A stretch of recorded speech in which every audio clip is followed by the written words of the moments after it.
donc Marie-André Luerne pour l'Interpro laitière et Sébastien Sachet pour l'Interpro de la viande, qui vont vous dire un mot du contexte et qui vont vous évoquer vous faire un petit résumé des présentations qui vont vous être faites dans cette heure et demie. Marie-André, alors. Bonjour à tous, donc je suis Marie-André Luerne, productrice de lait dans le Morbihan. Et c'est vrai qu'au niveau de l'Interpro, j'ai le dossier en charge du dossier des veaux et des vaches, la partie viande et animaux issus des produits laitiers. Parce que bien évidemment, pour faire du lait, il faut avoir des veaux et puis on a aussi des vaches à valoriser.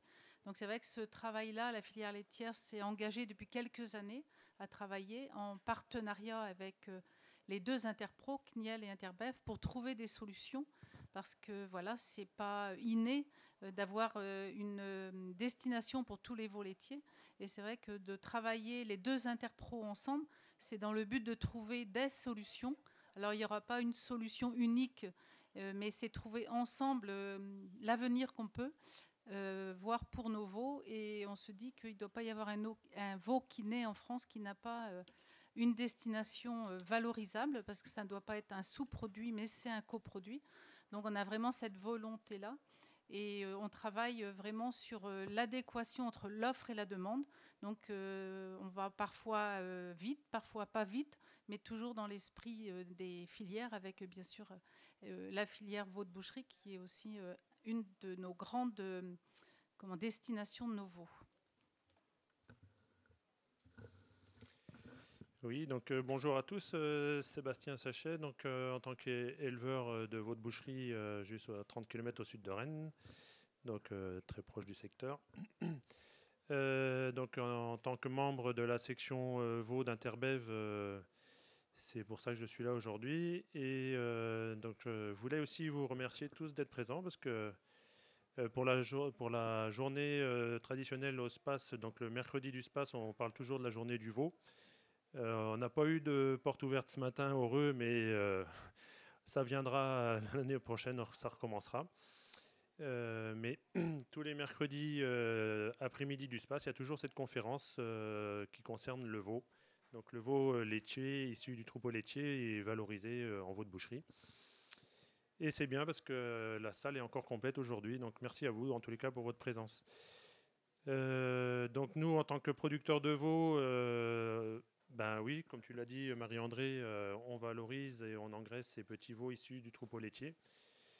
Et donc, ben, on a toujours ce défi-là, en fait, de au mieux valoriser ces petits veaux et d'essayer d'en valoriser au maximum dans nos ateliers d'engraissement en veau. Donc, c'est pour ça qu'il a été créé ce groupe de travail au national pour trouver cette adéquation entre la production laitière et la production veau de boucherie. Voilà, je ne vais pas m'étendre sur le sujet, mais on va commencer par les présentations.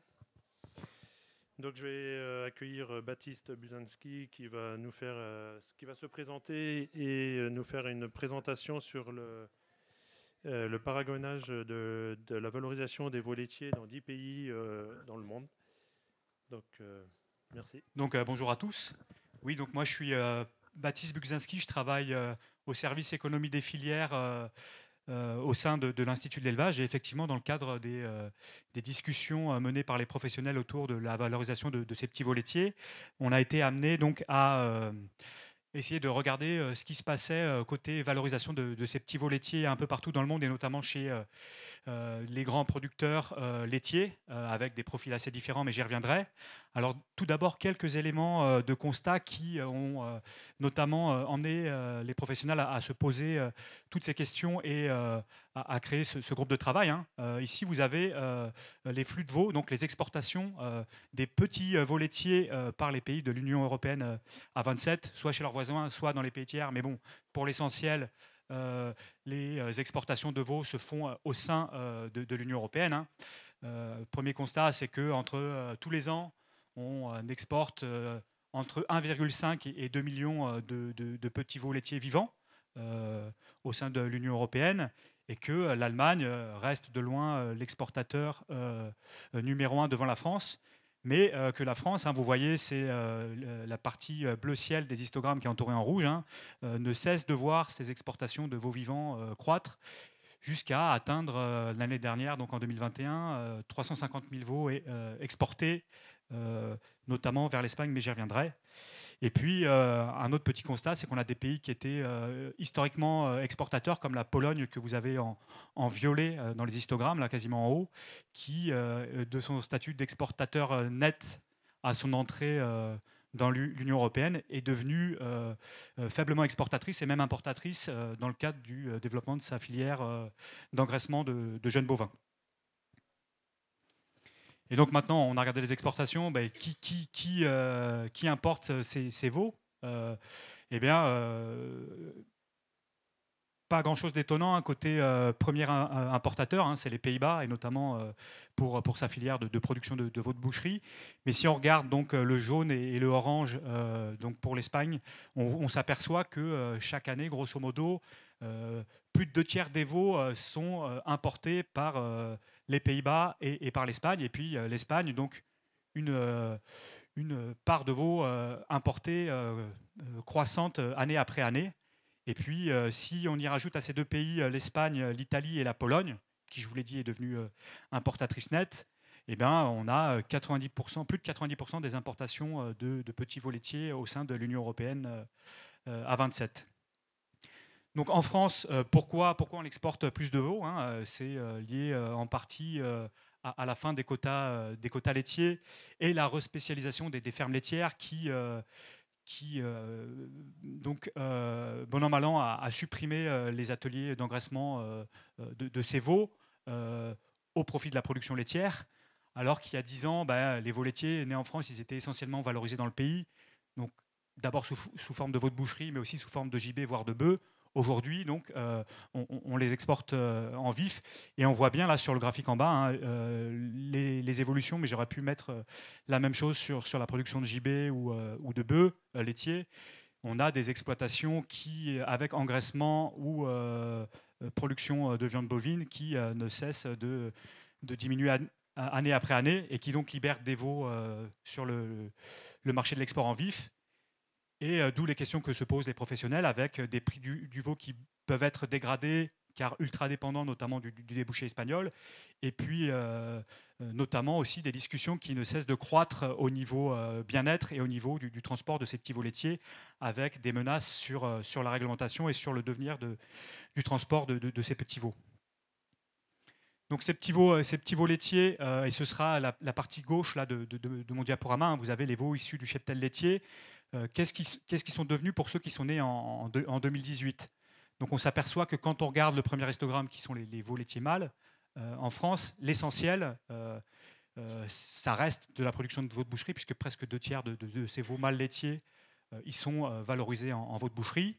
Et puis on s'aperçoit que finalement, la deuxième, entre guillemets, production à partir de ces veaux laitiers, c'est l'export en maigre, qui représente 15% des veaux mâles issus du cheptel laitier. Et puis on a encore un peu donc, de production de jeunes bovins à hauteur de 14%, un peu de bœufs à 7%, et puis un peu de veaux qui partent à la repro. Et côté femelle, l'essentiel des femelles, ça sert à la reproduction. Mais malgré tout, on a aussi 5% de ces petits veaux femelles laitiers qui sont exportés en vif. Et ça n'a pas toujours été le cas. Là. Si on revient à nos mâles laitiers, vous allez retrouver dans le tableau l'histogramme que vous aviez sur la diapositive précédente, tout à droite du tableau, avec les veaux nés en 2018, avec les mêmes proportions. Mais si on revient 11 ans en arrière, pour les veaux nés en 2008, on s'aperçoit que, grosso modo, on avait la même proportion, et même une proportion un peu inférieure de veaux mal engraissés en veaux de boucherie. Mais dans l'absolu, c'est relativement stable. Et puis, à contrario, donc, des productions de gibet qui représentaient encore un quart de la valorisation des veaux nés en 2008, qui représente plus de 14%, et puis une tendance à peu près équivalente, mais un peu moins marquée pour les bœufs, et donc la croissance de l'exportation de veaux en vif, qui ne représentait que 4% en 2008, et qui en représentait 15%, je l'ai dit, en 2018. Dernier point que je veux aborder avant de passer plus directement à la comparaison des 10 pays qu'on a étudiés, hein, c'est que vous avez ici là, les naissances de veaux de mère laitière. Alors ce qu'il faut retenir de ce graphique, c'est que le total des naissances, mais c'est lié avec la contraction du cheptel laitier, ne cesse de reculer. Alors on ne le voit pas trop, c'est lié à l'échelle, mais on a perdu depuis 2014-2015 4% des naissances. Mais là-dedans, on a des dynamiques assez différentes avec une baisse assez marquée des naissances de race pure laitière et une croissance relative de la naissance de veaux croisés la viande qui sert à la fois pour la production de veaux de boucherie en France et aussi pour l'exportation en vif, puisque la part de croisés la viande qui représentait 14% en 2013-2014, aujourd'hui elle est à presque un quart elle était à presque un quart en 2020-2021. Et donc tous ces débats, et notamment la hausse des exportations en vif et le développement du croisement, nous ont incité à aller regarder à la demande des professionnels donc qu'est-ce qui se passait chez les grands producteurs laitiers, hein, avec comme volonté d'aller prendre des profils de pays assez différents, à la fois au sein de l'Union européenne et hors de l'Union européenne, et puis des profils différents dans le sens où on a été regarder des pays qui sont plutôt importateurs, d'autres plutôt exportateurs de petits veaux laitiers, et puis surtout d'aller voir quels étaient le type de valorisation, qu'est-ce qu'on pouvait relever comme filière éventuellement innovante et transposable au marché français. Donc les profils de pays, hein, je vous l'ai dit, ils sont différents. Ils sont déjà différents en termes de rapport à la disponibilité en veaux vivants, hein. On a des pays qui sont excédentaires. On a parlé de l'Allemagne tout à l'heure. Et vous voyez que les exports de veaux vifs ne cessent de croître, même s'ils plafonnent. C'est la courbe en bleu en haut ces dernières années. Ils plafonnent, mais avec un cheptel qui est en déclin. Et ils se sont plutôt maintenus, voire ont progressé au cours de la décennie 2000 des décennies 2000 et 2010, parce que, et c'est la courbe que vous avez en orange, les abattages de mâles adultes et donc de jeunes bovins n'ont cessé de reculer. Et donc on a d'autres pays excédentaires qu'on a été regardés, y compris à l'extérieur de l'UE, comme la Nouvelle-Zélande et les États-Unis, mais j'y reviendrai. Et puis enfin des pays déficitaires, donc qui ont besoin de veaux laitiers et qui sont assez intéressants à regarder. Donc les Pays-Bas, on en a parlé tout à l'heure, c'est aussi le cas de l'Espagne, mais aussi du Québec en Amérique du Nord, qui pour le coup était assez intéressant parce que hyper diversifié en termes de valorisation des petits veaux laitiers, passant du veau blanc au veau de grain rosé jusqu'au bouvillon, voire au bœuf. Et donc ça nous paraissait assez intéressant de regarder. Et puis la Pologne, qui est devenue, hein, je le disais, et c'est les courbes du bas, exportatrice nette de veaux vivants à son entrée dans l'Union européenne, qui est la courbe en marron, à importateur net, puisque vous voyez que là, les importations sont supérieures désormais aux exportations, et puis des pays à l'équilibre, donc qui valorisent l'ensemble de leurs veaux et qui nous paraissaient intéressants, comme la Suisse, avec des systèmes de valorisation qualitatifs assez particuliers pour le marché domestique. Donc en synthèse, sachant que tout ce que je vous dis là se retrouve, et vous le retrouvez sur Internet, vous avez les coordonnées sur le diaporama, se retrouve dans le dossier économie de l'élevage que vous trouvez aussi gratuitement sur le site de l'Institut de l'élevage. Mais voilà, en synthèse, ce qu'il faut retenir, c'est que des valorisations de veaux laitiers, on en a sous différentes formes. Il y a des choses qu'on connaît moins ici, comme le Bobby Calf ou le Bobville, mais j'y reviendrai juste après, qui se fait beaucoup en Nouvelle-Zélande et en Amérique du Nord, à des productions plus classiques chez nous, comme le veau de lait ou le veau de grain, du jeune bovin, secteur qui est hyper concurrentiel, à des productions plus classiques, comme le bœuf, en passant par le bouvillon, qui reste un système très, très développé, et en redéveloppement pour le cheptel laitier en Amérique du Nord. Avec ce qu'il faut retenir comme grand marqueur sur ce qu'on a pu étudier, c'est que le développement partiel du croisement viande, on le retrouve grosso modo un peu partout, avec une volonté de gagner sur le croît et de réduire les coûts de production. Et puis je le disais, un redéveloppement du bouvillon laitier en Amérique du Nord, avec une demande particulière notamment pour le secteur de la RHD. Même si dans ce que je vais vous présenter après, quand on parle de bouvillon en Amérique du Nord et quand on parle d'engraissement d'adultes, de bovins adultes en Amérique du Nord, on parle d'implants aux hormones, ce qui est interdit chez nous. Hein. Donc les références que je vais vous présenter, elles ne sont pas forcément transposables directement. Et c'est pourquoi nos collègues du CIRBIF travaillent à des références française. Et puis, bien évidemment, lorsque l'herbe est disponible, on produit des bœufs, et c'est le cas notamment en Irlande et en Nouvelle-Zélande. Et puis, comme chez nous, il y a une pression croissante sur l'export de veaux nourrissons. C'est vrai en Europe, mais c'est vrai aussi ailleurs. Et puis, une pression sociétale qui est assez généralisée sur le devenir des veaux laitiers. Donc, je vous parlais des bobby calves. Qu'est-ce que c'est? C'est des filières qui ont été créées pour utiliser les veaux surnuméraires, qui sont finalement une valorisation de ces veaux nourrissons qui partent peu ou prou directement à l'abattage. En Nouvelle-Zélande, c'est essentiellement des filières qui sont destinées à l'exportation, avec une production de viande hachée à partir de ces carcasses, ultra majoritairement exportées vers les États-Unis, qui en est un grand consommateur et qui en produit aussi, mais aussi sur le pourtour méditerranéen et dans la péninsule arabique, et aussi en Asie. Et puis les plus mauvais qui sont ramassés et qui sont destinés à la production de pet food. Et puis avec des prix de vente qui sont très faibles pour les éleveurs. On parle d'une trentaine de dollars néo-zélandais en moyenne, voire nul pour les mauvais veaux qui finissent en pet food. Et puis aux États-Unis, pour le coup, là c'est le même type de production avec des veaux qui, je le disais, sont abattus à quelques jours pour quelques dizaines de kilos vifs et qui sont désossés et utilisés pour la production de saucisses pour les hot dogs.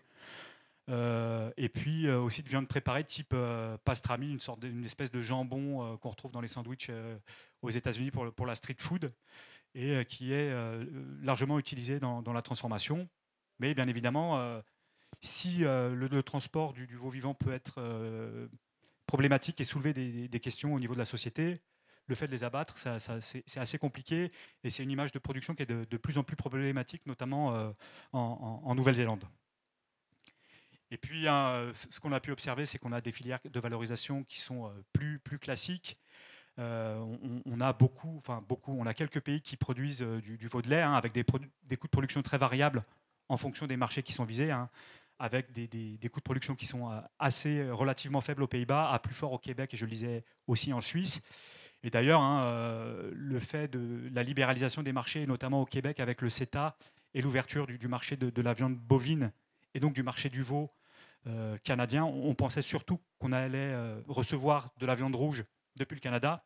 Ce qu'on voit aujourd'hui, c'est plutôt le contraire, puisqu'il n'y a pas de distinguo dans les douanes entre la viande bovine adulte et la viande de veau.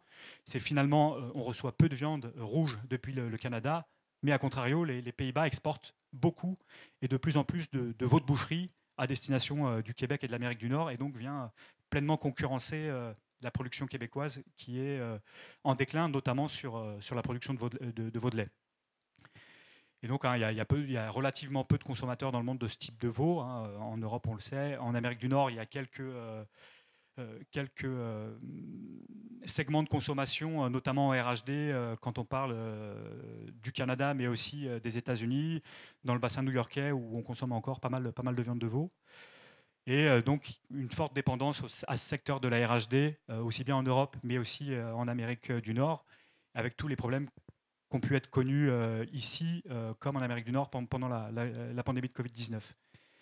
Et puis, du veau de grain rosé un peu plus vieux, avec une meilleure maîtrise du coût alimentaire dans des conjonctures qui ne sont pas les mêmes que celles d'aujourd'hui, au moment de l'étude. Même si aujourd'hui, la production de veau de grain rosé reste, ou de bovins jeunes rosés reste relativement intéressante chez nos collègues espagnols. Dans l'absolu, c'est un peu plus compliqué aujourd'hui. Et puis, la rentabilité, elle peut être parfois limitée dans des conjonctures, je le disais, de matières premières qui sont un peu plus compliquées comme aujourd'hui.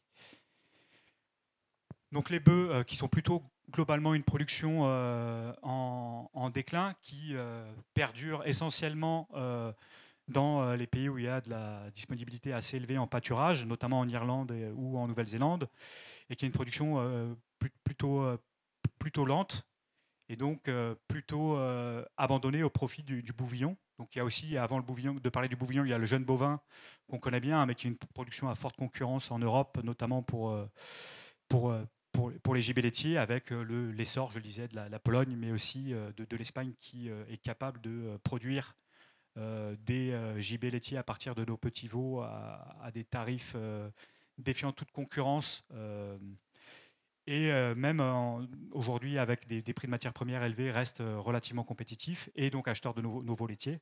Et puis enfin, le bouvillon qui se redéveloppe en Amérique du Nord avec des qualités reconnues sur le produit, même si politiquement les signaux sont parfois contradictoires dans la mesure où contrairement aux autres productions issues des veaux laitiers, elles sont parfois peu aidées.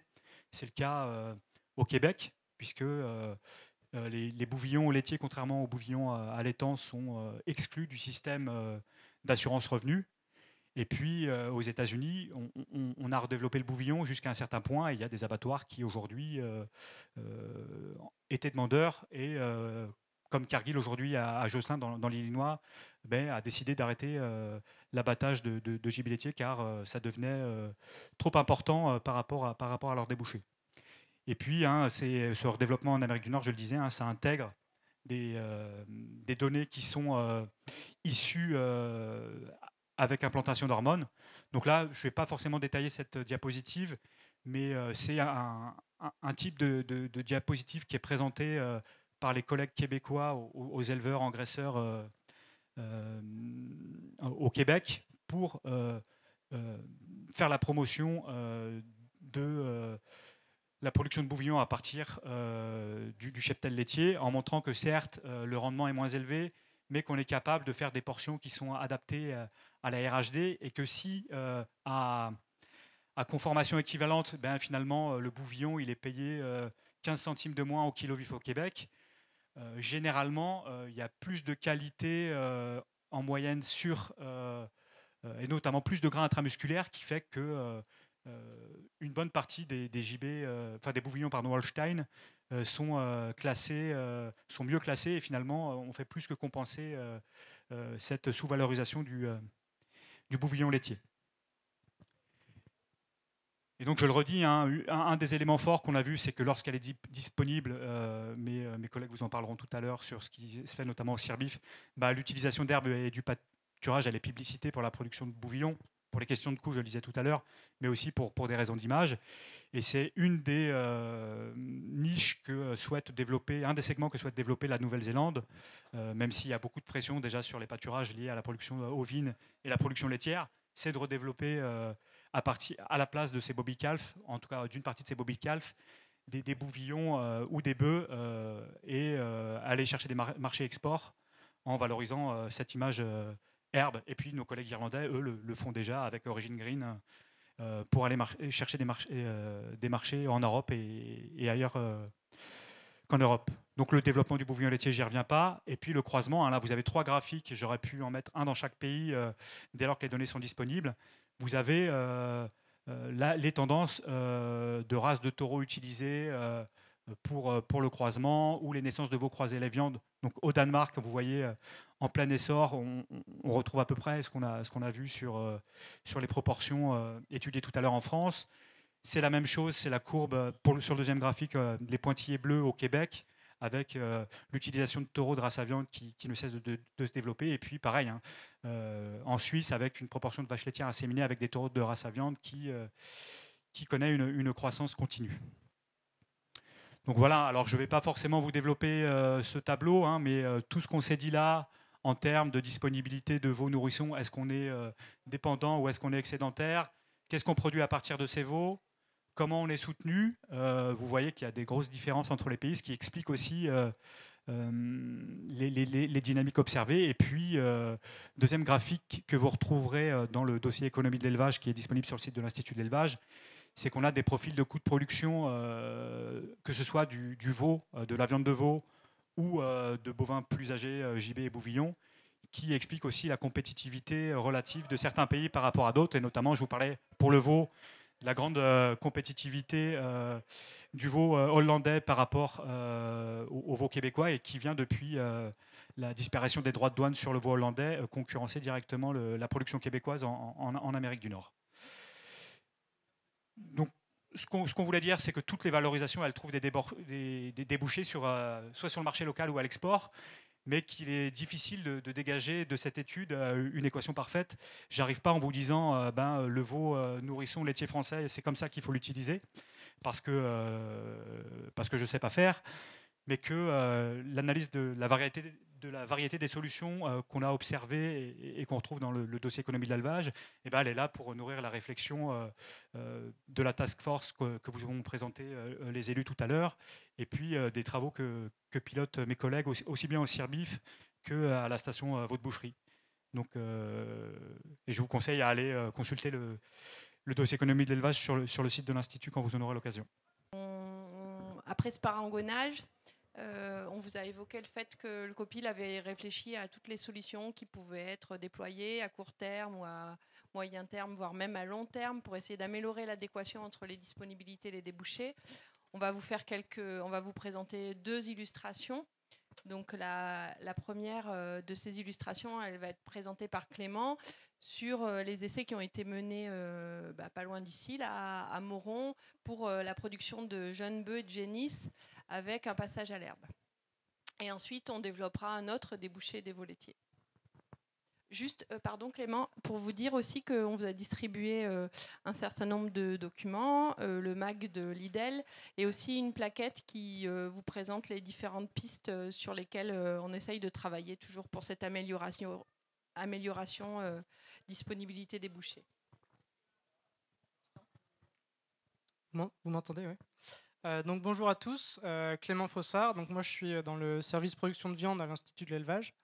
Et je travaille plus particulièrement sur la ferme du CIRBIF, donc à Moron, dans le Morbihan, pour ceux qui connaissent, où on travaille sur tout ce qui est production de viande issue du troupeau laitier. Alors j'en profite pour dire qu'on a une petite plaquette de présentation que vous trouverez au fond de la salle, si ça vous intéresse, avec un peu plus d'éléments sur ce qu'on fait et un peu plus d'infos. Moi aujourd'hui, je vais me concentrer sur une des thématiques, une grosse thématique sur laquelle on travaille, qui est en fait la production de jeunes bœufs et de jeunes génisses croisés les viandes à l'herbe.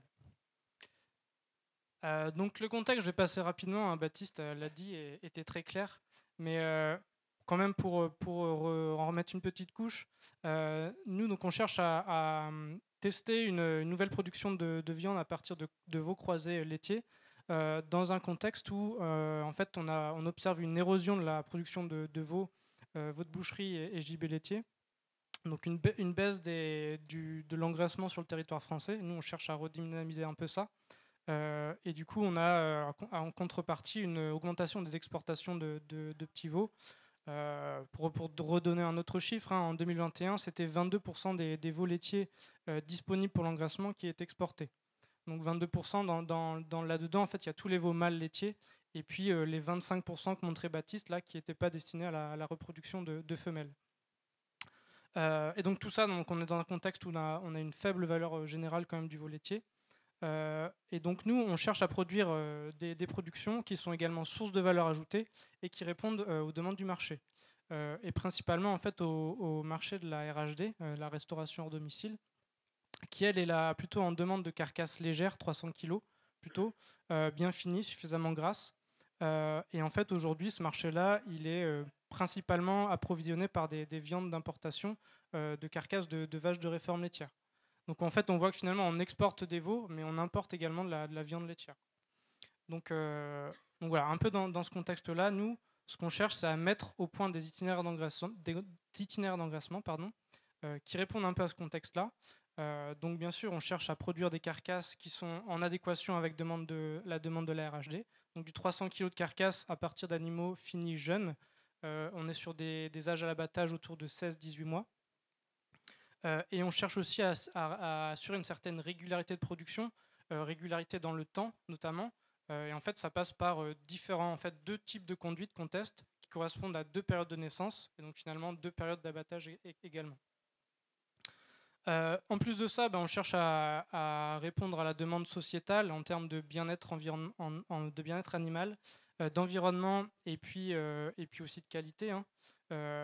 Donc concrètement, ça passe par quoi? En fait, on a des itinéraires qui optimisent l'herbe pâturée mais également conservée dans les rations, ce qui nous permet quand même de viser des rations plutôt autonomes et le moins possible concurrentes avec l'alimentation humaine.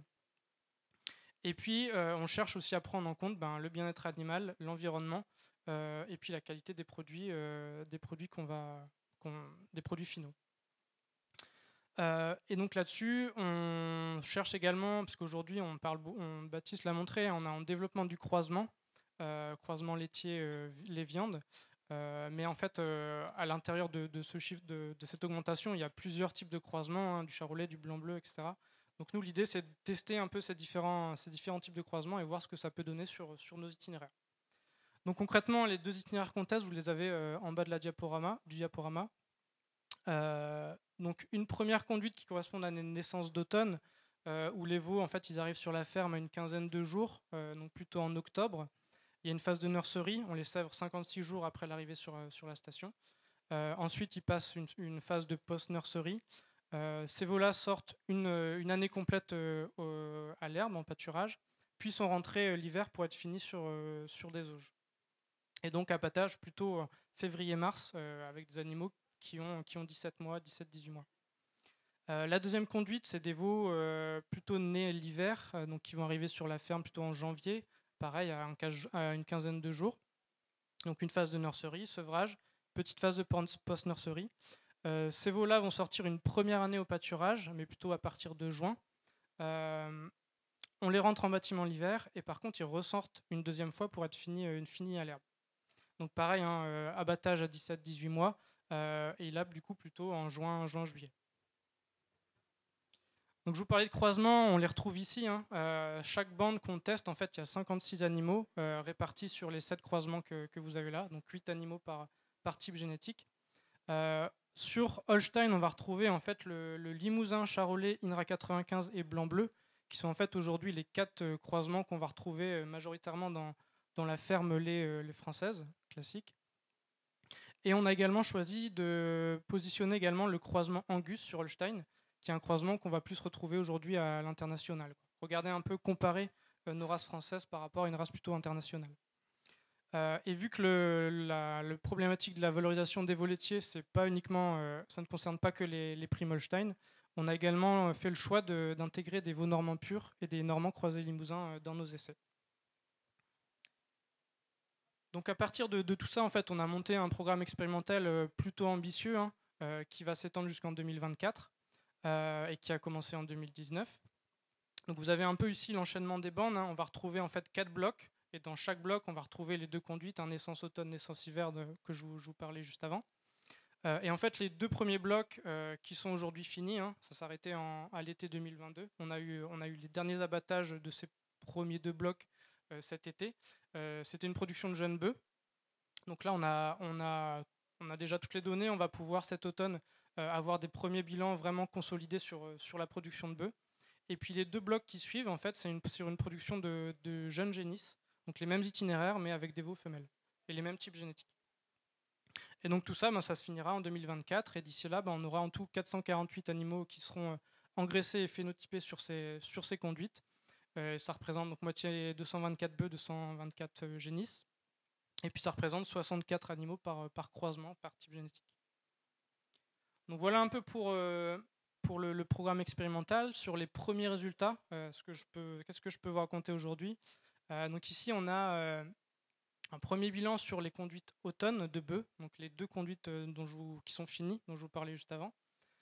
Vous avez donc à gauche un schéma qui montre les croissances obtenues suivant les différentes phases, nurserie, post-nurserie, pâturage, finition. Ce qu'il faut retenir de ce graphe, ce n'est pas forcément les chiffres en tant que tels, mais c'est que finalement, on a atteint les objectifs de poids vif à l'abattage. On est sur des performances qui sont en accord avec ce qu'on s'était fixé. Par contre, ce qu'on peut observer, c'est parce qu'on est sur des conduites au pâturage, et qui dit pâturage dit une certaine variabilité suivant les années. Et c'est ce qu'on voit un peu sur les courbes de croissance que vous voyez là. La courbe bleue, on voit qu'il y a une pente qui est un peu plus élevée, du coup des GMQ un peu plus élevés au pâturage. Mais en fait, ce qu'il y a derrière, c'est que sur la première année, donc en 2020, on a eu un été plutôt sec, et en fait, on a dû rentrer les animaux en bâtiment sur un mois, sur le mois d'août en gros, par manque d'herbe.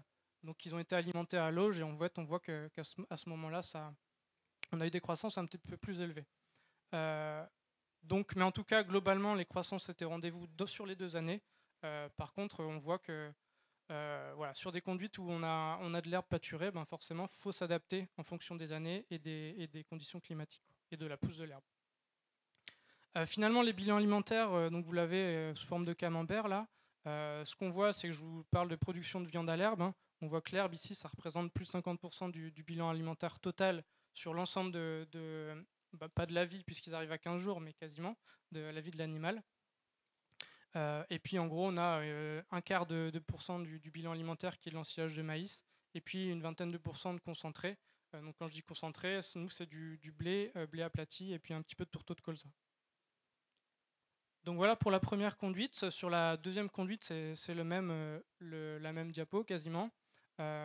Donc on retrouve les croissances sur les 2 premières bandes de bœufs, donc avec nursery, post-nursery, une première phase de pâturage où là les animaux, ils ont en plus du pâturage 1 kg de blé par animal et par jour. La phase d'hivernage et puis la deuxième phase de pâturage. Même constat que tout à l'heure, hein, les croissances sont plutôt au rendez-vous en moyenne. On a atteint les objectifs. Même constat sur les phases de pâturage, hein, on voit qu'on a des cinétiques qui sont légèrement différentes sur les 2 années, liées en fait aux conditions de pâturage. Et puis à noter, alors j'aurais pu le rajouter sur le diapo, mais l'objectif sur cette conduite qu'on s'est fixé à la base, c'était de finir les animaux uniquement avec de l'herbe. Là, en fait, finalement, j'aurais pu rajouter un petit peu de blé sur la fin de l'engraissement, puisque sur les 2 années, en fait, on n'a pas pu atteindre ces objectifs. En fait, on a eu les animaux étaient abattus en plusieurs bandes. La première bande, à chaque fois qu'ils partaient, n'avait pas eu de blé. Par contre, sur les bandes qui suivaient, on a dû complémenter avec en gros 2 kg de blé par animal et par jour, à partir du coup de juin, puisque les premiers animaux sont abattus début juin, fin mai, quoi. Donc en fait, une fois qu'on arrive sur la période estivale, en juin, on a quand même, dans les 2 cas, on a eu une pousse de l'herbe assez limitante qui ont entraîné une certaine complémentation. Mais sur le bilan alimentaire total, on retrouve la même chose, hein, une grosse partie, on est quand même toujours sur une production de viande à l'herbe, avec une grosse partie d'herbe, et ici encore plus en proportion, hein, tout à l'heure on était à une vingtaine de pourcents, si je ne dis pas de bêtises, d'herbe pâturée, là on est à 44%, donc plus d'herbe pâturée. Et puis on retrouve une vingtaine de pourcents d'ensilage de maïs, et puis également un peu de concentré. Donc voilà pour les performances de croissance et puis les bilans alimentaires. Ici, vous avez des premiers résultats sur les carcasses qui ont été produites, puisque ce qui nous intéresse, hein, c'est de produire de la viande, produire des carcasses. Finalement, je vous disais que les performances de croissance ont été atteintes, et du coup, forcément, les performances en termes de poids de carcasse sont également atteintes. On a réussi à produire du 300 kg de carcasse avec des animaux abattus à 17 mois. C'est déjà un premier résultat, et ce, avec l'ensemble des types génétiques, hein, des croisements utilisés. Donc on a un bilan global, hein, dans le tableau, suivant les 2 conduites. Ce qu'on peut remarquer, c'est que en fait, sur la conduite naissance-automne, où les animaux sont finis sur les auges, ils sont abattus un petit peu plus jeunes, à 16,8 mois contre 17,5 mois. Ce qu'on voit sur les GMQ arrivés à abattage, hein, tout en bas, on a des GMQ légèrement supérieurs, principalement liés en fait à la finition, hein. On a en finition à l'auge, on a quand même obtenu des GMQ plus élevés qu'en moyenne qu'au pâturage. Mais dans tous les cas, on a nos 300 kg de carcasses qui sont produits, 300 piles en moyenne sur les naissances hiver, et un petit peu plus, 309 sur les naissances automne. Ce qu'on peut regarder, c'est en termes de rendement, on a des meilleurs rendements sur les conduites automne, sur les conduites hiver, pardon. Ça, c'est aussi lié en fait au pâturage, hein, par rapport au transit des animaux. On sait que sur les finitions à l'herbe, le poids vif, le rapport poids vif poids de carcasse est toujours un peu meilleur par rapport aux conduites auge. Et par contre, en conformation, on est sur le même type de produit, hein, du haut plus. Je vous parlais de type génétique. Les premières choses, donc là, il faudra qu'on aille un peu plus loin dans les analyses. Je vous disais, hein, les derniers bœufs ont été abattus cet été, donc là, on va pouvoir vraiment creuser et faire des statistiques et pouvoir donner des messages clairs et précis. Pour l'instant, ce qu'on peut dire par rapport aux moyennes qu'on a observées, c'est sur les croissances, les GMQ, pas forcément énormément de différence entre les différents croisements. Par contre, ce qu'on observe, en tout cas ce qu'on semble observer, c'est quand même une certaine variabilité sur l'état d'engraissement des carcasses notamment, avec des croisements qui seraient peut-être plus précoces et qui déposeraient peut-être un peu plus de gras que les autres, et notamment peut-être aussi un petit peu plus de persillé, parce qu'aujourd'hui on parle beaucoup de persillé, c'est le gras intermusculaire qu'on va rechercher. intramusculaire. Ici, c'est juste une diapo. Alors, ça reprend beaucoup de chiffres que j'ai déjà donnés, donc je vais passer rapidement. L'idée de cette diapo, c'était surtout de situer un peu notre production qui est quand même assez innovante par rapport à une production plus classique du jeune bovin Holstein. Donc, j'ai pris en fait une référence JB Holstein à l'auge avec une ration en silage de maïs, blé soja. Donc on n'est pas sur tout à fait le même type de production, puisque d'un côté on part d'animaux de veaux sevrés, donc des animaux des veaux à l'arrivée un peu plus âgés et un peu plus lourds, alors que nous on fait le sevrage sur la ferme. Par contre on est alors plus ou moins sur les mêmes âges à l'abattage, là où nous on est plutôt sur du 17 mois, la référence que j'ai prise c'est du 18 mois. Mais ce qu'on peut voir c'est que finalement, on a des carcasses un peu plus lourdes sur le JB Holstein, on est plutôt sur du 350 kg à 18 mois contre du 300 nous à 17 mois. Donc des GMQ légèrement en faveur du JB Holstein. On est à 1180 grammes par jour en moyenne, contre nous, en gros, en moyenne, entre 1000, un peu plus de 1000 grammes par jour. Par contre, on a des rendements sur nos animaux, sur les carcasses, des rendements et des conformations meilleurs. En fait, c'est principalement lié au croisement. On a apporté une race à viande, donc c'est assez logique qu'on améliore ces deux critères-là. Par contre, ce qui est intéressant aussi de regarder, c'est l'efficience alimentaire, c'est-à-dire le rapport entre l'ingestion et puis le kilo de viande vive, les kilos de carcasse produites. Et finalement, on se rend compte qu'avec une part d'herbe qui est quand même assez importante dans nos conduites, je les ai remis là, pourcentage d'herbe pâturée, donc 28, 44 et 0, puisque les animaux ne sortent pas en JB Holstein. Même avec de l'herbe, en fait, on a une bonne valorisation. En chiffres, on est un tout petit peu au-dessus, mais ce n'est pas forcément significatif. Ce qu'il faut retenir, c'est qu'on n'a pas dégradé l'efficience alimentaire. Donc, c'est-à-dire qu'avec le même consommation d'aliments, ils ont produit autant de kilos de carcasse. Donc, c'est plutôt des résultats qui sont assez encourageants et assez satisfaisants qu'on obtient là. Je vous ai beaucoup parlé zootechnique, on va dire, GMQ, ingestion, etc. Alors qu'en introduction, je vous disais que l'objectif, c'est aussi de produire des viandes qui répondent aux attentes sociétales en termes de bien-être, d'environnement et puis de qualité. Donc on n'oublie pas ça. C'est des études qui sont en cours, des mesures qui sont en cours.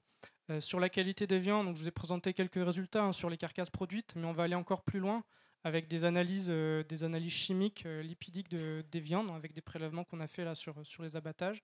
On va également faire des tests de dégustation avec un jury d'experts pour essayer de voir si certains croisements sont plus appréciés que d'autres en bouche par le consommateur.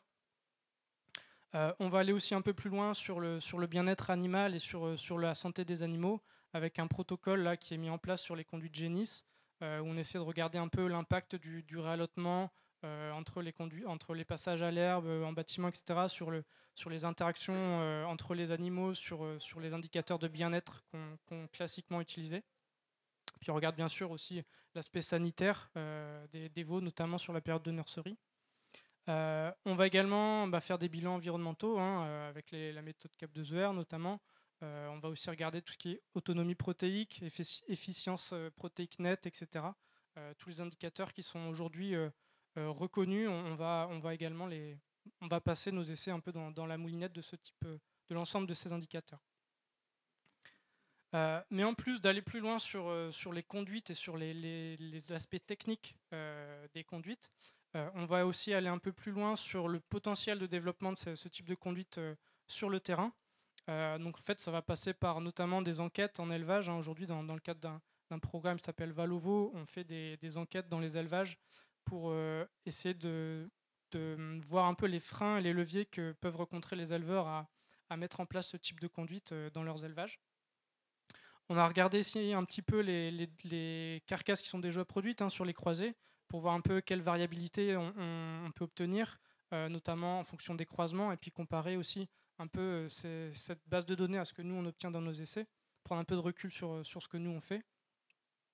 On échange aussi régulièrement avec les acteurs de la filière, puisqu'il y a déjà des initiatives qui se mettent en place, Gendu notamment en Bretagne pour ceux qui connaissent, Herbopac un peu plus à l'échelle nationale. Et puis, l'idée, c'est aussi d'intégrer l'aspect économique dans tous ces travaux.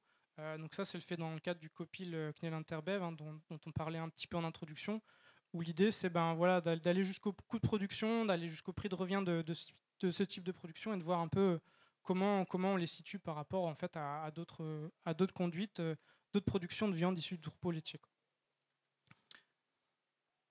Donc voilà, je vais passer la main à Christophe qui va parler de production de viande blanche et puis on fera les questions. Ouais, pardon. Bon,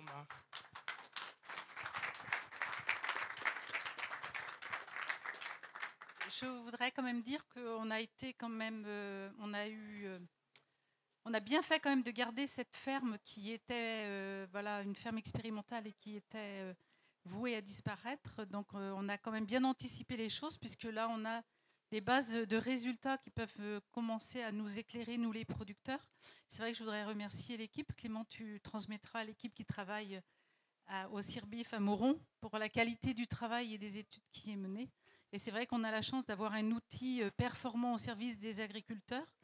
Et je pense qu'avec ça et toutes les données que l'on a, on pourra être performant pour pouvoir apporter des solutions parce qu'on sait que voilà, il y aura besoin de viande, même si on dit qu'il faudra manger moins de viande, il y a de la place pour la viande française. Et on a maintenant qu'il y a aussi le sujet contractualisation, on aura les éléments en main pour pouvoir créer des choses. Donc voilà, je tenais à le dire que merci aux équipes pour le travail qu'ils nous fournissent. Donc, Christophe Martineau, donc je suis de l'Institut de l'élevage, responsable de la station Veau-de-Boucherie du Reux. Alors effectivement, le mercredi, généralement, c'est la journée veau. Sébastien, tu as rappelé tout à l'heure, il n'y avait pas eu de porte ouverte ce matin au Reux, comme on le fait déjà depuis un peu plus de 10 ans. Je vous rassure tous, hein, il y en aura l'année prochaine. Cette année, on a voulu volontairement, alors on a notre chantier qui est toujours en cours, mais volontairement laisser la place à l'année prochaine, puisque là, j'espère bien, au printemps, une inauguration de notre nouvelle station. Et puis promis, au mois de septembre, on fera une porte ouverte avec la journée qui reste le rendez-vous de la filière et des filières. Je vais vous présenter, moi, le projet Le Veau Durable, qui est un projet d'envergure qui a été travaillé, réfléchi en amont avec nos partenaires de la filière. Alors, nos partenaires, les interprofessions, Interbev et le CNIEL, qui soutiennent ce projet, également la CNE. Ce projet donc bénéficie, et c'est marqué sur cette diapo introductive, bénéficie du soutien de France Relance. Alors on était relativement fiers l'année dernière d'avoir eu ce soutien parce que c'est une vraie reconnaissance en fait de notre filière. Donc un soutien à la fois sur l'investissement, et je vais en parler, de la future station, de la nouvelle station de Moron, mais également sur le programme de recherche et sur le programme de valorisation, notamment en termes de communication et de valorisation auprès des étudiants. Donc effectivement, ça a été vraiment une fierté pour nous d'avoir obtenu ce soutien. Le Veau Durable, donc c'est un projet qui vient tout juste de débuter, puisqu'il démarre en janvier 2022. Même si la réflexion a eu bien avant par rapport à la construction et à la réflexion sur la relocalisation de la station du Reux vers Moron. L'objectif, et je vais le présenter, l'objectif de ce projet, c'est de préparer l'avenir, tout simplement. Préparer l'avenir et à long terme. Vous l'avez rappelé, la filière veau de boucherie, c'est 63%, Baptiste, 63% des veaux mâles issus du troupeau laitier qui sont valorisés par cette filière. Marie-André, autant la filière laitière que la filière veau, je pense que c'est une filière qui est nécessaire pour valoriser ces veaux. Et effectivement, on constate que depuis un certain nombre d'années, on a de moins en moins d'éleveurs de veaux de boucherie, en tout cas en France. Il faut maintenir cette filière. Donc les vraies questions se posent tant en termes de société, évidemment comme toutes les filières animales, mais également en termes d'attraction vis-à-vis des jeunes qui vont devoir s'installer pour travailler dans des élevages, dans les futurs élevages de veaux de boucherie. Donc l'objectif, il est vraiment celui-là, préparer l'avenir. C'est immédiat, mais c'est surtout à l'avenir à long terme, 25-30 ans. Les enjeux, je l'ai dit un petit peu en intro, les enjeux et les objectifs.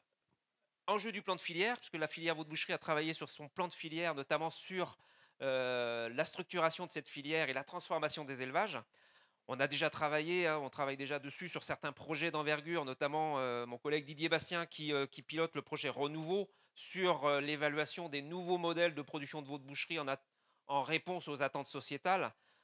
Typiquement, certains modèles qui aujourd'hui font un petit peu peur, notamment les accès plein air. Aujourd'hui, on a des bâtiments, et une récente enquête d'Interbev montre que 90% des bâtiments sont des bâtiments fermés sur caillebotis.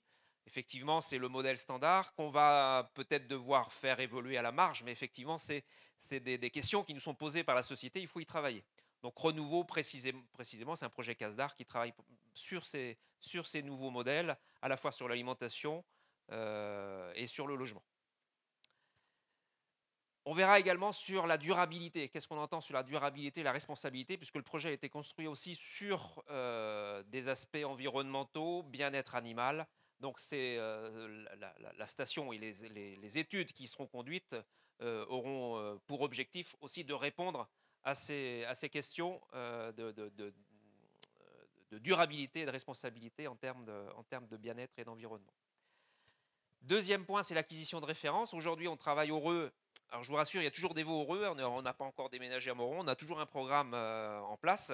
On a des veaux au Reux sur des sujets actuels.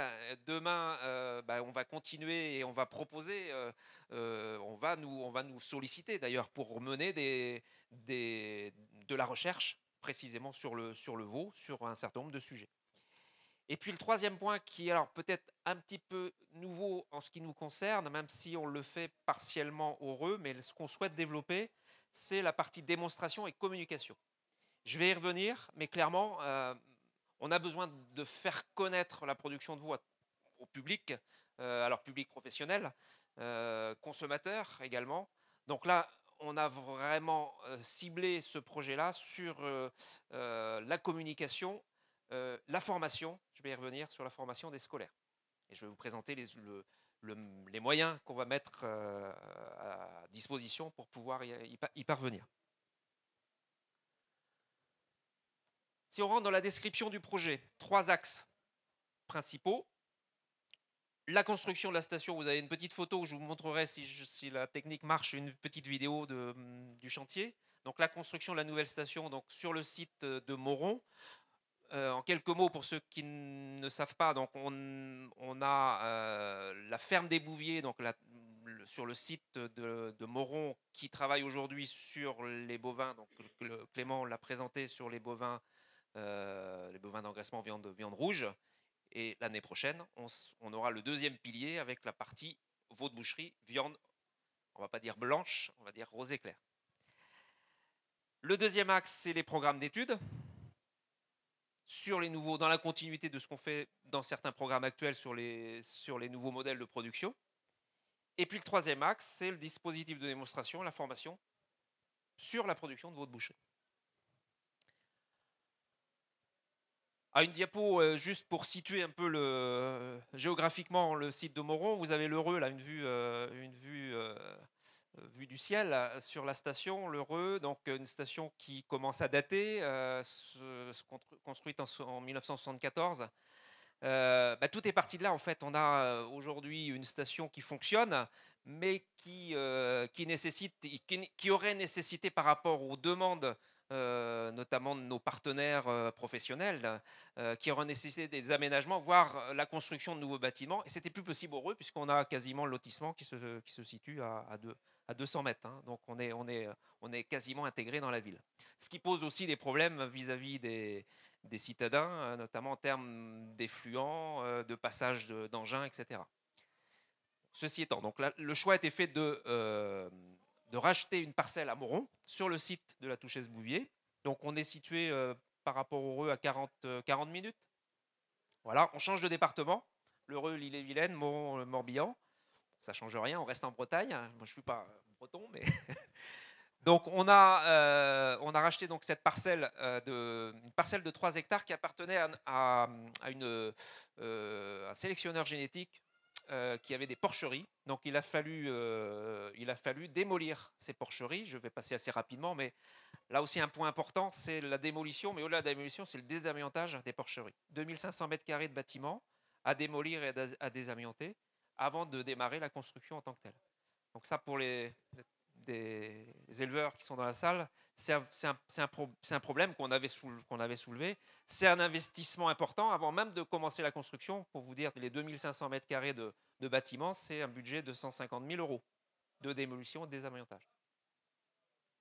Mais ce choix a été fait volontairement pour éviter de construire un bâtiment neuf à côté d'une friche d'élevage. Et c'est nos professionnels, Sébastien, tu as été pionnier et volontaire sur le fait effectivement de mettre un peu d'argent dans la démolition, mais pas avoir côte à côte des bâtiments désaffectés et des bâtiments neufs. Alors, si on rentre un peu dans les contours de la station, vous avez ici le plan, alors un plan 3D, on ne va pas rentrer dans les plans de construction, mais le plan 3D, cette station, en fait, on l'a dimensionnée à l'échelle d'un élevage commercial ou un petit peu plus, à 480 places. Bon, l'élevage moyen aujourd'hui en France, c'est plutôt 380-400 places. Bon, on est un petit peu au-dessus. On a volontairement voulu rester sous le seuil des 500 places. Alors, à la fois pour des questions d'organisation d'expérience, d'essais à faire dans cette station, 480 places nous suffisaient, mais également par rapport au seuil psychologique qu'on aurait pu avoir, notamment avec des associations un peu actives, y compris dans le Morbihan et du côté de Ploërmel. Donc, on est resté à 480 places. Et cette station se compose de 3 bâtiments d'élevage et d'un bâtiment d'accueil. Donc, si on rentre un peu dans le détail, sans passer trop de temps là-dessus, un premier bâtiment qu'on a nommé le Digibat. Digibat digital. Donc là, on est vraiment sur un bâtiment, alors sur Caillebotis, très clairement, dans la continuité de ce qu'on sait faire aujourd'hui dans les bâtiments neufs, dans les élevages commerciaux. C'est un bâtiment de 192 places. Alors pourquoi 192? C'est des questions très en termes de statistiques, pour avoir des lots et des réponses statistiques, une puissance statistique par rapport à des lots. Je ne vais pas rentrer dans le détail. Mais on a donc 192 places sur plancher ajouré. On disait il y a quelques années le caillebotis, on appelle ça du plancher ajouré, c'est quasiment la même chose. Et dans ce bâtiment, on a 2 salles identiques, avec une particularité dans ce bâtiment, c'est une des salles va fonctionner avec une ventilation dite centralisée. Là, encore une fois, je ne veux pas rentrer dans la technique, mais c'est un principe de ventilation complètement où on a observé ce qui se faisait en porcherie et on l'a transposé sur le veau de boucherie. Ça n'existe pas en France, à ma connaissance. Donc on a ce bâtiment, ce qui va offrir un certain nombre de possibilités, notamment en termes de santé. Alors effectivement, on a une ventilation différente qui devrait permettre, l'hypothèse c'est qu'on va améliorer le sanitaire, notamment sur les pathologies respiratoires qu'on peut rencontrer assez fréquemment dans les bâtiments de veau, mais également sur la possibilité, d'un point de vue environnemental, de filtrer. Voilà. Donc ça, c'est la vraie innovation. Et on va pouvoir tester, puisqu'on a 2 salles identiques, le système traditionnel avec ce système pour pouvoir comparer les résultats à tout point de vue, sur le travail, sur les conditions d'ambiance. On va embarquer, puisque le Digibat, on embarque un certain nombre de capteurs pour faire un certain nombre de mesures dans ces bâtiments. Dans ce bâtiment. Donc le Digibat, 192 places. Le deuxième bâtiment que vous avez sur votre gauche s'appelle le Flexibat. Donc ça, c'est un bâtiment de 144 places qui va permettre de faire de la recherche un peu plus fondamentale, notamment en lien avec nos partenaires, et notamment l'INRAE, sur typiquement des niveaux d'ingestion, la mesure de la valorisation des matières premières dans les aliments, les niveaux d'ingestion, etc. Le comportement des veaux au niveau de l'alimentation. On pourra également y faire des essais ou des mesures sur la réaction du veau au stress thermique. C'est un gros sujet aujourd'hui sur lequel on doit travailler. On le sait surtout depuis cet été, mais on le savait aussi avant. Et là, on va pouvoir travailler dans des petites salles pilotes de 24 veaux sur le comportement de l'animal, la réaction de l'animal, en l'occurrence le veau, et quelles solutions on doit apporter. Comment on peut améliorer le bien-être de l'animal, mais au-delà du bien-être, la performance, soit sur l'alimentation, sur l'ambiance du bâtiment, sur d'autres aspects. Donc ça, c'est des choses qu'on pourra faire typiquement dans ce bâtiment. Et pour terminer sur ce bâtiment, donc je vous ai dit les petites salles pilotes de 24 places, on a une salle qui va permettre aux veaux d'aller à l'extérieur. Donc aujourd'hui, la plupart des bâtiments, et je regarde les éleveurs qui sourient, mais je pense que vous êtes éleveurs, quand on parle d'accès à l'extérieur, tout de suite on se dit mais comment on va faire dans nos bâtiments? Donc je vous rassure, il n'est pas question de dire tous les bâtiments demain vont avoir des accès à l'extérieur. Ou alors là, l'enquête qu'on a faite, notamment l'enquête d'Interbev qui a été faite, montre que quasiment aucun bâtiment ne permette aujourd'hui, compte tenu de leur structure, hein, de faire des ouvertures et de laisser les veaux partir à l'extérieur. Néanmoins, c'est à nous de préparer l'avenir.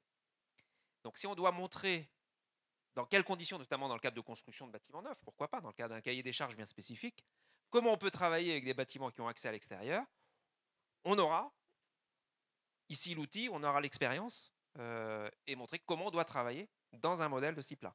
Quand je dis comment, c'est le terme de travail, c'est le terme économique, zootechnique, sanitaire, environnemental. Qu'est-ce qu'on fait des effluents sur la courette? Est-ce qu'on les stocke et les quantités d'effluents? Tout ça, ça va être mesuré demain dans cette salle pilote. Voilà pour le FlexiBat. Le troisième bâtiment en verre s'appelle l'OpenBat. Contrairement à la salle ici, c'est un bâtiment beaucoup plus ouvert, qui respire. Donc c'est vraiment un bâtiment en rupture avec les standards actuels, hein. On est sur litière. Il n'y a plus de ventilation. Je vous ai parlé de ventilation centralisée, de ventilation dynamique. Là, on est vraiment sur une ventilation naturelle. Là, encore une fois, je ne veux pas rentrer dans la technique, mais on a les longs pans qui sont complètement ouverts. Soit le côté le plus exposé nord avec des filets brise-vent pilotés électriquement, soit côté sud-est avec la possibilité d'y mettre des filets, mais complètement ouverts, parce qu'on sait que les vents dominants ne viennent pas de ce côté-là. Et donc l'idée, c'est d'assurer le confort thermique, notamment par la litière, l'hiver, quand on va rentrer des veaux nourrissons, des veaux de 50 kg. Et puis en été, en cas de forte chaleur, c'est de pouvoir aérer correctement en ouvrant l'intégralité du bâtiment. Donc c'est un vrai bâtiment prototype, hein, pour le coup. Et celui-là servira d'expérience si demain, encore une fois, dans le cadre de certains cahiers des charges, on peut être amené à proposer ce type de structure pour des jeunes qui souhaitent s'installer. Ce bâtiment est équipé également de courettes sur béton. Et je vais encore aller plus loin. On aura également la possibilité pour les veaux de leur donner accès à la prairie. Attention à la couleur, j'entends dire là. Alors effectivement, mais c'est encore une fois, c'est à nous de le mesurer. Mais on aura la possibilité d'aller jusqu'à des parcours prairies. C'est pas demain, hein, mais on pourrait le faire. Voilà ce bâtiment. 96 places évolutifs en 144 places. Je ne rentre pas non plus dans le détail, mais on pourra l'équiper soit avec du système Auge, soit avec du système dalle. C'est un bâtiment long, donc ça veut dire que effectivement les accès on ne peut pas orienter les accès extérieurs n'importe comment. Donc c'est plutôt dans un premier temps, on va travailler avec du dalle. On connaît les avantages et les inconvénients de ce système-là. Voilà, on aura la possibilité d'avoir un bâtiment modulable. Et le quatrième bâtiment alors pour le coup, qui n'est pas un bâtiment d'élevage, mais qui est un bâtiment plutôt d'accueil et technique. On l'a nommé le central. Ce bâtiment, c'est un cube, double étage. Partie technique et bureau pour ceux qui travaillent en bas. Donc la préparation du lait, les automates, le cerveau du bâtiment va se trouver dans la partie technique, le stockage des aliments, etc.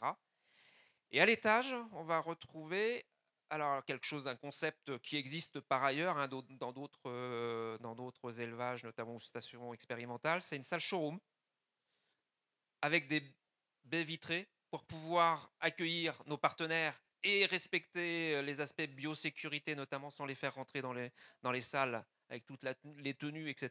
Ça, c'est ce qu'on fait aujourd'hui au Reux. Demain, on pourra accueillir les visiteurs directement dans cette salle showroom. On aura une vue directe sur une des salles du Digibat et puis sur toute la partie technique, notamment pour expliquer aux étudiants, c'est là où on va accueillir les classes. C'est une salle qui est prévue pour accueillir des classes de 30-35 personnes. Leur dire comment on fait pour travailler, très clairement. Comment on fait pour préparer du lait, comment on travaille l'aliment solide, comment on chauffe l'eau, on va y revenir sur les aspects environnement, la production d'eau chaude.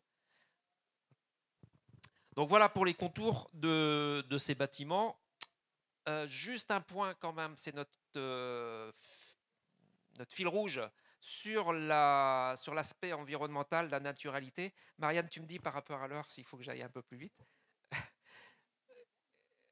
Voilà, donc je vais insister aussi sur l'aspect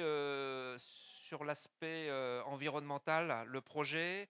Donc il a été réfléchi déjà depuis un certain temps, mais il a été réfléchi pour respecter notamment en termes de choix des matériaux au niveau de la construction. On a privilégié le bois, notamment sur les charpentes, ce qui n'est pas classique aujourd'hui en bâtiment veau de boucherie. Ça, c'est un point, mais pas que celui-là. Les paysages, donc l'aspect paysager, évidemment, est déjà réfléchi. Sur les aspects environnementaux en tant que tels, 3 choses. La production, aujourd'hui, les enjeux énergétiques. Production d'énergie.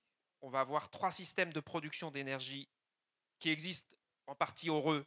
Le photovoltaïque qui va équiper toutes les toitures exposées sud, qui vont permettre à la fois, alors on a un contrat avec EDF, donc qui va permettre de revendre l'électricité à EDF, mais on va produire l'électricité.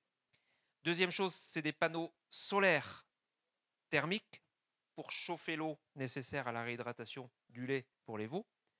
Et puis la troisième chose, c'est le système nénuphar. On parle de petite méthanisation. Donc c'est un système qui permet de récupérer de façon complètement c'est pas dynamique, hein, c'est une bâche, c'est un système de bâche qui couvre la fosse, qui permet de récupérer le biogaz, de capter le méthane et de l'incorporer dans la chaudière pour fabriquer l'eau chaude. Avec ces systèmes-là, sur la production d'eau chaude, on couvre 85%, on l'a testé, 85% des besoins du veau. Vous allez me dire, il reste 15%. Les 15% restants, on ne va pas utiliser le gaz. On avait fait le choix, il y a 1 an et demi, quand on a fait faire les devis, d'utiliser le gaz. Là, on va utiliser un principe qui existe par ailleurs dans le monde industriel, c'est une pompe à chaleur. Pompe à chaleur haute performance qui doit permettre de compenser, de couvrir les 15% restants et de chauffer nos bureaux. Voilà, pour ce qui est des aspects énergie, l'aspect eau, vous l'avez vu aussi cette année, elle est importante. La récupération des eaux de pluie pour le lavage et toutes les questions qui se posent notamment au niveau de la filière, c'est l'hygiénisation. Est-ce qu'on peut utiliser de l'eau de couverture telle qu'elle ou est-ce qu'il faut voilà. Donc ça, ce sera des questions qu'on pourra travailler. Je ne vais pas tout aborder, toutes les thématiques, mais voilà les thématiques principales sur ces aspects environnement. Donc une petite diapo de conclusion. Je ne l'ai peut-être pas suffisamment dit, mais on est vraiment sur un outil collectif. Donc, je vous rappelle, le veau durable, c'est un projet qui est porté par l'Institut d'élevage et Interbev, avec le soutien des interprofessions. Donc, j'ai cité le CNIEL, mais également la CNE. Donc, on est vraiment sur un outil collectif, comme on l'est aujourd'hui heureux. Donc, on travaille pour l'ensemble des partenaires, les éleveurs, les intégrateurs, les fabricants d'aliments, les vétérinaires, etc. Donc, on reste toujours sur cette mission d'outil collectif. On répond aux préoccupations des éleveurs avant tout, même si notre angle d'attaque est aussi les réponses sociétales par rapport au bien-être animal. Quel modèle d'élevage demain, donc sur le bien-être, l'environnement, etc. Mais on répond avant tout sur les questions liées au travail. Si on veut attirer des jeunes, on les attire avec une moindre pénibilité, un revenu suffisant, des outils modernes de pilotage, que ce soit de la ration, etc. Donc tout ça, on va le mettre dans cette station pour pouvoir le démontrer, pour pouvoir capter, quand on va faire venir des étudiants des lycées agricoles, si dans une classe on en a un qui dit oui, ça c'est quelque chose, je me projette sur cette production-là, on a gagné, quoi. Il faut qu'on capte les futurs éleveurs de cette façon-là. Vitrine et lieu d'échange, bah, effectivement, c'est dans la même ligne, hein. C'est un outil collectif, donc c'est pour vous, hein. C'est aussi votre outil pour les professionnels, éleveurs, techniciens, vétérinaires, etc. J'insiste, on pourrait le mettre en premier, la complémentarité avec la filière lait. On travaille en copain, on l'a rappelé par rapport au groupe, au comité de CNIEL et Interbev. Complémentarité, d'autant plus qu'on sera sur le site de la ferme des Bouviers avec les 2 productions sur le même site. Donc on pourra notamment faire la complémentarité entre les 2 types de production. Et le support pédagogique, donc là on travaille, alors juste sur le support pédagogique, on a lancé avec le lycée de Ploërmel, le travail. Donc on démarre tout juste, on doit avoir un certain nombre d'étapes là pour lancer, donc pour construire le programme de formation qui sera déployé ensuite au lycée agricole. Ploermel est juste à côté de Moron. Le planning, permis de construire 24 février 2021, oui déjà. Donc on a eu un permis. Alors bon, les étapes administratives sont toujours un peu lourdes, hein, mais effectivement ce permis a été accepté en février. Les travaux ont effectivement de construction ont effectivement démarré en novembre 2021 par la partie terrassement. Et si tout va bien, alors vous n'êtes pas sans savoir que c'est pas toujours évident. Je passe les aspects matériaux, flambée des prix des matériaux de construction. Là aujourd'hui, les entreprises rencontrent surtout les problèmes de main d'œuvre. Très clairement, on a un charpentier aujourd'hui qui travaille avec 2 personnes sur le site, il devrait être 4. Il n'arrive pas à recruter du personnel. Donc, si tout va bien, printemps 2023, j'ai une petite vidéo, mais que je passerai si j'ai le temps après pour vous montrer une vue de drone, pour vous montrer où on en est dans le projet. Donc là, aujourd'hui, les charpentes sont montées sur 2 bâtiments. Alors là, la photo est un peu plus ancienne à gauche. Là, les charpentes sont montées, les toitures sont montées sur le Digibat. Là, on va commencer à aménager l'intérieur. Les cases sont en train d'être mises dans le Digibat. Toute la partie ventilation, électricité, c'est la semaine prochaine. Donc, vous voyez, on est dedans.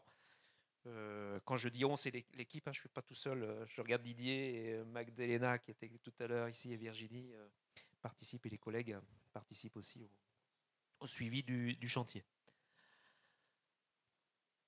Sur la partie programme d'études et les nouveaux modèles de production, je vais passer un petit peu plus rapidement là-dessus. Hein. Donc là, vous voyez, c'est ce qu'on fait aujourd'hui. Hein. On prend quand on rentre notamment par l'aspect bien-être animal, on veut répondre aux attentes sur des questions de bien-être ou des questions sociétales, mais on va regarder la globalité, le système dans sa globalité. C'est ce qu'on fait aujourd'hui heureux. Si on améliore le bien-être sur un modèle donné, sans garantie économique, je vais prendre cet exemple-là, on n'aura pas d'éleveurs, on n'aura pas de jeunes à travailler avec un système. Donc, on regarde, alors j'en ai mis 5 ici, hein, la durabilité, c'est les 5, c'est le travail, la zootechnie, les performances, la santé et le bien-être animal, l'économie et l'environnement. Voilà les 5 pôles qui seront abordés, qui sont aujourd'hui abordés dans nos essais par rapport au test des nouveaux modèles. Je passe rapidement là-dessus, puisque c'est un peu redondant sur notre thématique, mais on a déjà aujourd'hui des projets qui sont dans les cartons, hein, qui doivent démarrer dès l'année prochaine dans la nouvelle station. Et je termine sur le déploiement de formation et de démonstration. Donc 3 publics cibles, même si on met aujourd'hui l'accent sur les scolaires. Mais demain,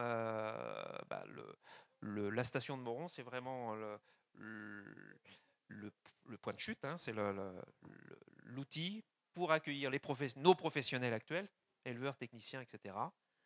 Et à terme, même si aujourd'hui on n'est pas encore dans cette optique-là, mais à terme peut-être accueillir les consommateurs. On aura une salle avec une petite partie cafette où on pourrait imaginer faire déguster de la viande de veau ou de la viande de bœuf. Je ne vais pas aller beaucoup plus loin, je vous présente simplement nos partenaires. Donc j'insiste sur le fait que c'est vraiment un projet collectif et que les 3 interprofessions sont vraiment appuyées pour que ce projet passe. Donc le Interbev Vaud, la section Vaud d'Interbev, le CNIEL et la CNE. Les entreprises qui ont vraiment contribué à ce que ce projet soit financé dans le cadre de France Relance. Et les financeurs, alors j'ai parlé de France Relance, hein, et je ne vais pas oublier la région Bretagne, qui était la première à décider de mettre un peu de billes dans l'investissement. Effectivement, c'est aussi grâce à la région de Bretagne qui a la première à dégainer, entre guillemets, on a pu aussi aller dire, ben voilà, la région Bretagne y croit. Ça, c'est important aussi de le souligner. Si vous avez un portable, je pense que tout le monde a un smartphone, vous allez sur plusieurs sites, c'est Magdalena, ma collègue, qui gère ces sites-là. Donc le veau durable, vous tapez le mot-clé le veau durable, vous allez accéder notamment le suivi du chantier sur Instagram. Vous avez quasiment toutes les semaines, on alimente les photos du chantier et des petites vidéos. Vous allez voir l'avancement du chantier depuis l'origine, si vous voulez, donc sur Instagram, mais également sur tous les réseaux, et évidemment sur le site de l'Institut de l'élevage. Voilà, merci de votre attention. Donc nous, comme tu l'as dit Marie-André, vous avez votre station expérimentale. Nous, on a hâte aussi que ces bâtiments soient inaugurés et mis en production pour nous sortir un maximum de données et de chiffres et répondre à la demande du consommateur et de la filière veau. Comment demain continuer à produire du veau et inciter le renouvellement des générations en veau de boucherie. Donc voilà, est-ce que tout cela vous interpelle? Comment vous voyez les choses? Sachant on l'a dit, 63% des petits veaux laitiers partent en débouché du veau de boucherie, ou partent en veau de boucherie, et qu'on a du mal à renouveler, nous, les éleveurs de veaux, on a du mal à renouveler le parc bâtiment. Donc j'espère que cette station demain répondra un peu à cette demande. N'hésitez pas à intervenir. Oui, bonjour, c'est Ilona Blanquet. Je suis une collègue de l'Institut, mais peut-être qu'on a le droit de poser des questions aussi entre collègues. J'avais une question sur les aménagements du futur bâtiment Vaux. Tu as parlé d'une pompe à chaleur. Je voulais savoir comment elle allait fonctionner. C'est RO et quel air, et voilà, savoir un peu sur la technique. Tout simplement, c'est les mêmes principes que la pompe à chaleur en maison individuelle. C'est RO. Donc on capte les calories de l'air et on restitue de la chaleur. Donc c'est un système comme les frigos, hein, mais dans l'autre sens. On capte 1 kW. Alors les performances, généralement on a l'habitude de parler de COP, coefficient COP performance. C'est la performance, parce que ça fonctionne à l'électricité, mais on restitue, quand on consomme 1 kW, on restitue en moyenne 3, voilà ce qui est dit, 3 à 3,5 kW. Ça veut dire qu'on a une performance de 1 à 3.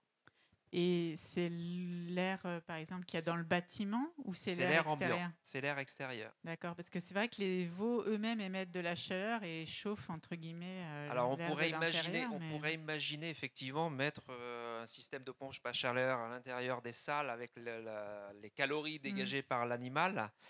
Ça se fait dans certains bâtiments. Un des problèmes, une des contraintes techniques, c'est la condensation qu'on peut avoir quand on utilise ce genre de problème avec du ruissellement. Merci. Donc là, on n'est et pas sur ce deuxième question, on avait vu la photo de l'extérieur d'un des bâtiments neufs. Il y a une partie qui a l'air d'être vitrée en haut. Alors ça, c'est un point aussi important que je n'ai pas évoqué ici, mais c'est la luminosité dans les salles. Donc ici, on voit effectivement un bandeau translucide.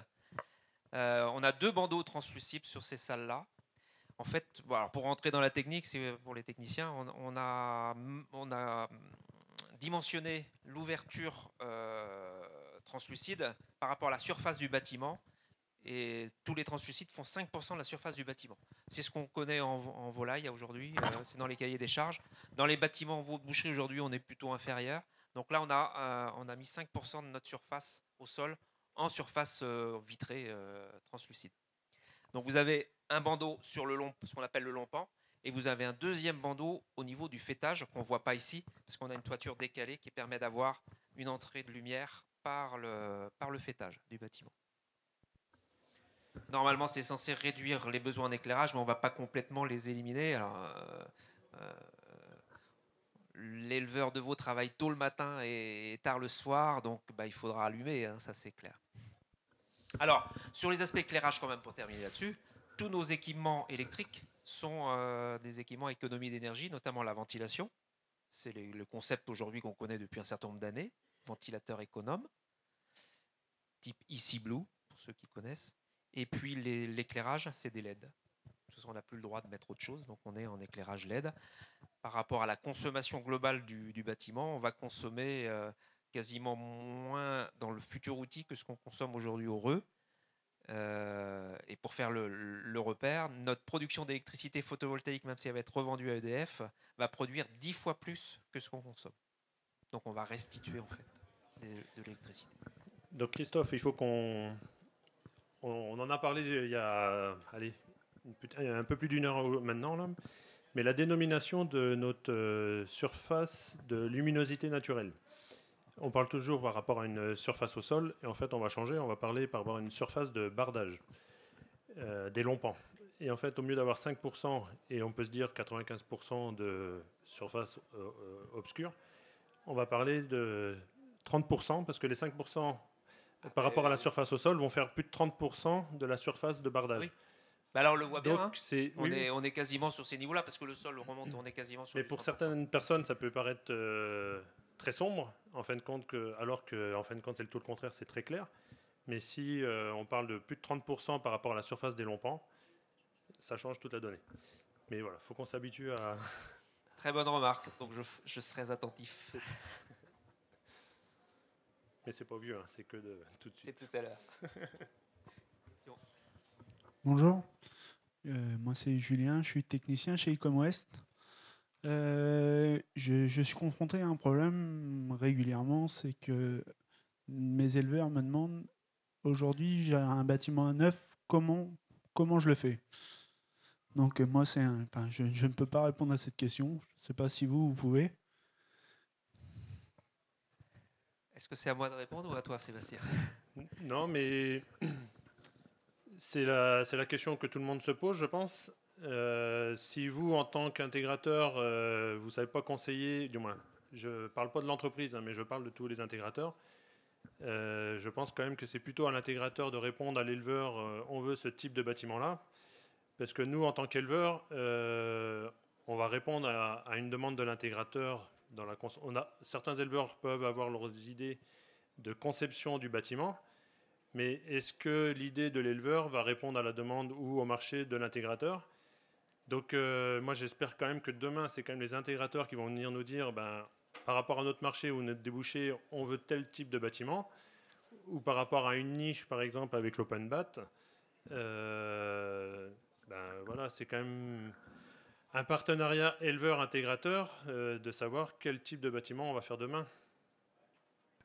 Je suis d'accord avec vous, mais c'est un jeu dangereux quand même, parce que si jamais moi, en tant que technicien, je l'emmène sur un projet qui n'est pas qui peut être changé dans quelques années, on sait très bien que ça évolue tellement vite.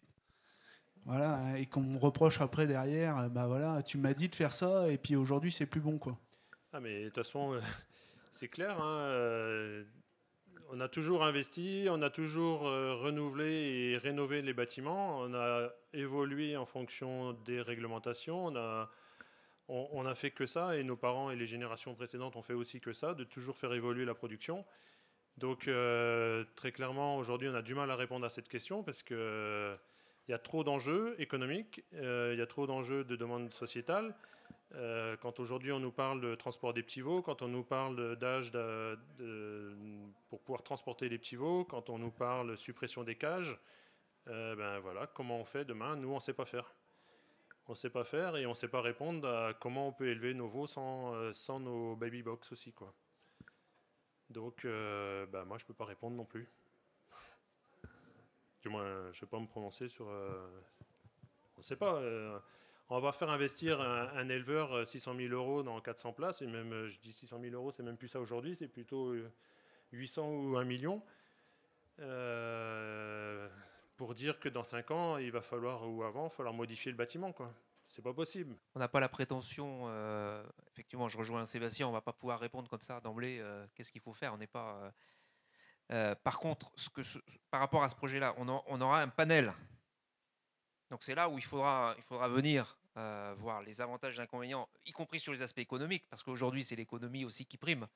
Quand on investit 1 million d'euros, on a quand même constaté, je pense que c'est les tableaux de bord du GIE là, qui ont montré qu'on avait une augmentation de 30%. Je regarde Olivier, du prix des matériaux sur les bâtiments d'élevage, c'est pas que le veau de boucherie, mais c'est tout bâtiment. On engage l'avenir, c'est un pari sur l'avenir quand on prend un système. Alors effectivement, je comprends, hein, si demain on nous dit c'est plus, typiquement, je vais prendre un exemple, c'est plus 2 mètres carrés, mais c'est 4 mètres carrés, c'est très impactant.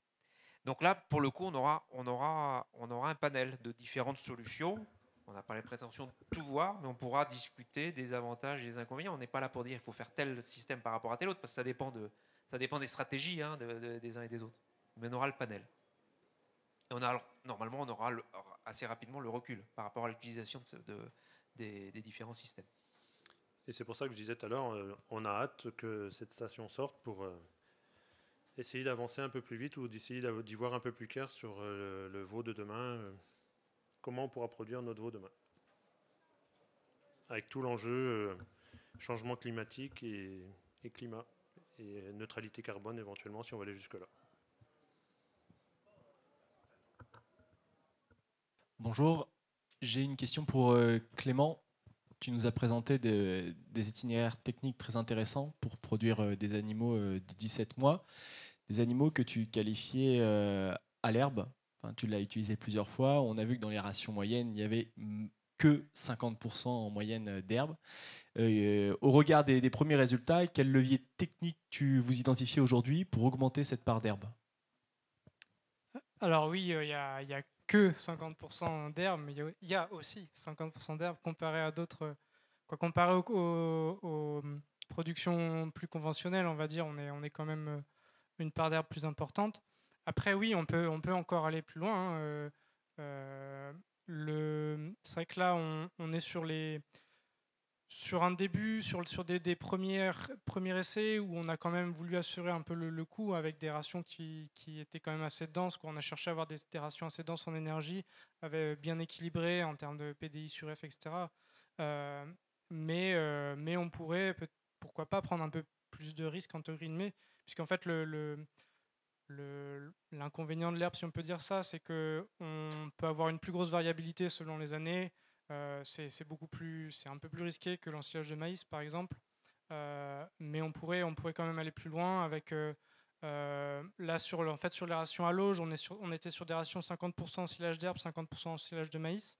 On pourrait aller sur du 60-40, voire même sur du 75-25, même 100% avec un enrubanage, par exemple, à la place de l'ensilage. Donc ouais, il y a encore des leviers sur le type de fourrage qu'on peut utiliser à l'auge, et donc les rations qu'on utilise à l'auge. Ouais. Est-ce qu'il est raisonnable d'envisager une durée d'élevage plus longue, puisque le modèle économique et du coup qui permettrait d'avoir des rations moins denses d'un point de vue énergétique et de laisser une part significative à l'herbe du coup? Ouais, on pourrait. Alors je disais qu'il y avait des initiatives qui se mettaient déjà un peu en place sur ce type de conduite. Il y a, donc en Bretagne, il y a Eugène Du qui est quand même plutôt qui est sur une production tout auge, avec du coup aussi beaucoup moins d'herbe. Par contre, il y a aussi l'exemple d'herbe opaque qui là pour le coup, l'idée c'est vraiment de valoriser un maximum d'herbe pâturée et notamment en fait les surfaces un peu plus éloignées de la ferme, en tout cas un peu moins bonnes, avec de moins bonne valeur d'herbe. Et du coup, ils sont plutôt sur des mêmes objectifs de production, du 300 kg de carcasse, mais avec des animaux à 24 mois.